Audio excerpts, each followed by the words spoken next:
Assalamualaikum warahmatullahi wabarakatuh. Berjumpa lagi dengan Ustadz Arif. Kita akan belajar tentang peluang kejadian ya. Mari kita buka dengan bacaan basmalah. Bismillahirrahmanirrahim. Tentunya di materi teori peluang ini kemarin kita sudah membahas tentang faktorial ya.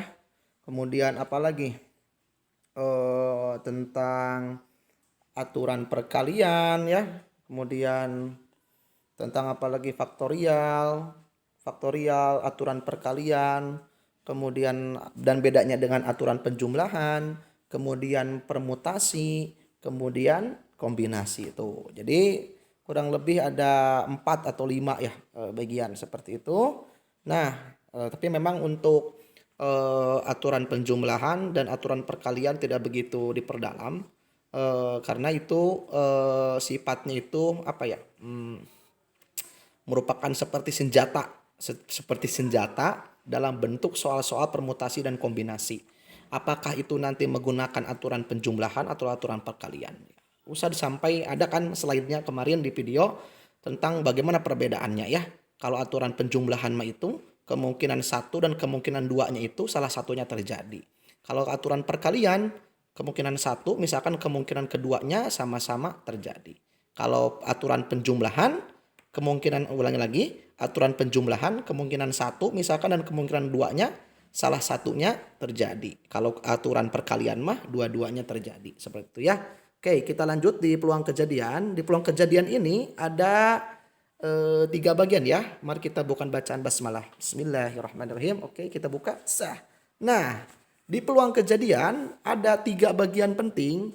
Yang pertama itu menjelaskan tentang peluang suatu kejadian. Nah ini rumusnya. Peluang suatu kejadian itu PA NA per NS ya. Seperti itu. NA itu peluang yang diinginkan, kemungkinan yang diinginkan. NS itu peluang yang semestanya. Nah nanti lengkapnya akan dijelaskan di slide berikutnya lagi. Kemudian yang kedua, ada peluang dari komplement suatu kejadian. Seperti apakah? Nanti di slide berikutnya ya. Kemudian apalagi? Dan terakhir ada frekuensi harapan ya. Nah, oke. Sip.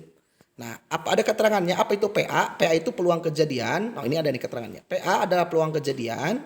NA itu apa? Banyak kejadian yang diinginkan. Nah, jadi kalau yang ini NA, ini nih NA-nya itu peluang kejadian, PA-nya itu peluang kejadian A, kemudian NA-nya banyak kejadian yang diinginkan, NS-nya itu banyak kejadian dari total ruang sampel. Nah, ruang sampel totalnya ya. P komplement A dari A, kemudian FA itu frekuensi harapan ya. Mari kita bahas satu-satu. Yang pertama kita bahas itu peluang suatu kejadian. Nah, apakah yang disebut peluang suatu kejadian? Peluang suatu kejadian adalah perbandingan antara kejadian yang diharapkan dengan seluruh kejadian yang mungkin terjadi. Nanti dibandingkan kejadian yang diharapkan atau diinginkan dengan seluruh kejadian yang mungkin terjadi. Nah, contoh, siap-siap contoh. Jika dilempar sebuah koin, berapa peluang kejadian gambar? Nah, kalau koin uang koin ya. Kalau uang koin itu peluangnya ada berapa? Ada berapa aja peluangnya? Peluang koin kan cuma ada 2. Kalau dia gambar, berarti dia apa? Angka. Nah, singkatnya gitu. Jadi kalau dia berbentuk gambar, pasti dia berbentuk angka ya. Koin tidak ada kan yang koin mah pasti 2 kan? Kalau gak gambar, angka. Seperti itu. Pilihannya cuma 2. Nah, berapa peluang kejadian sisi gambar? Sisi gambar ada berapa peluangnya? Keinginannya kan sisi gambar. Berarti ada berapa? 1. Nah, per. Kemudian semestanya ada berapa? Semestanya cuma ada 2. Gambar atau angka. Berarti 1/2. Ya, seperti itu. Jadi peluang. Nah, lengkapnya seperti ini. Nah, jadi peluang kejadian jika dilempar sebuah koin, berapa peluang kejadian sisi gambar? Jadi peluang kejadian sisi gambarnya gimana? Sisi gambarnya kemungkinannya 1, kemudian 2-nya dari mana? Peluang kemungkinan semuanya yang mungkin terjadi. Jadi 1-nya dari harapannya, gambarnya ada 1, kemudian dibandingkan dengan yang mungkin terjadi 2. Jadi peluang terambilnya sisi gambar itu ada setengah ya. Understand? Oke, kita lanjut ke soal berikutnya, contoh berikutnya. Nah, peluang komplement. Peluang komplement adalah peluang yang bukan yang diminta. Bukan yang diminta. Misal, ketika diminta peluang sisi gambar, berarti peluang komplementnya peluang sisi angka ya. Oke.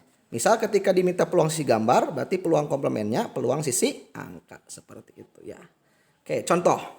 Jika dilempar sebuah koin, berapakah peluang yang bukan muncul sisi gambar? Yang bukan muncul sisi gambar. Oke. Kita lihat rumusnya. Nah, rumusnya komplement itu ini rumusnya. Nah, oke. P komplement A sama dengan 1 dikurangi PA. Ya, 1 dikurangi PA. Berarti P komplement A sama dengan 1 dikurangi. Nah, jika dilempar sebuah koin, berapakah peluang muncul sisi gambar? Nah, selain sisi gambar berarti apa yang tadi? Soal yang tadi kan ditanya berapa jika dilempar sebuah koin, berapakah peluang yang bukan muncul sisi gambar. Jadi yang diinginkan tuh yang bukan sisi gambar. Berarti apa? 1 dikurangi peluang gambar. Jadi ulangi lagi. Jika dilempar sebuah koin, berapakah peluang yang bukan muncul sisi gambar? Berarti yang ditanya yang bukan sisi gambar. Berarti apa caranya? 1 dikurangi peluang gambar. Tadi berapa peluang gambar? Setengah. Nah, jadi berapa hasilnya? 1 dikurangi setengah, setengah lagi. Nah, jadi jawabannya setengah ya, seperti itu. Oke, 2-nya kurang bagus. Nah, setengah. Jadi peluang komplementnya 1 dikurangi setengah. Karena yang diinginkan yang bukan muncul sisi gambar. Berarti 1 dikurangi peluang sisi gambar. Gitu. Seperti yang bukan sisi gambar berarti apa? 1 dikurangi sisi gambar. Gitu. Sisi gambarnya berapa peluangnya? Setengah. 1 kurangi setengah? Setengah. Seperti itu ya. Lanjut. Oke. Peluang frekuensi harapan. Sebuah koin dilempar 10 kali. 10 kali. Berapakah kemungkinan peluang muncul sisi gambar? Berapakah peluang muncul sisi gambar? Nah, kita lihat rumusnya. Nah, frekuensi harapan. Nah, N dikali PA. PA itu peluang kejadian A. N-nya itu banyaknya kejadian. Oke, berarti gampang kalau gini mah. Set. F A sama dengan, nah, sebuah koin dilempar 10 kali, berarti 10 dikali. Nah, berapakah kemungkinan peluang muncul sisi gambar? Peluang sisi gambar berapa tadi kemungkinannya? Setengah. Nah, berarti berapa? Maaf, ke atas sama dengannya. 10 kali setengah berapa? 5. Oke, gampang kan? Jadi dilemparnya 10 kali, N-nya berarti 10. Kemungkinan peluang muncul sisi gambar berapa? Setengah. Berarti setengah kali 10. Jawabannya 5. Ya, mungkin itu. Nanti kita akan ada kuis. Kita perdalam lagi bentuk-bentuk soal yang uniknya nanti di kuis dan di latihan. Nanti kita bahas bersama-sama ya. Seperti itu. Jangan khawatir kalau mungkin nanti kurang begitu paham, nanti kita jawab bersama-sama. Oke? Mungkin itu dari Ustadz. Nanti kita lanjut dengan kuis. Sekian. Assalamualaikum warahmatullahi wabarakatuh.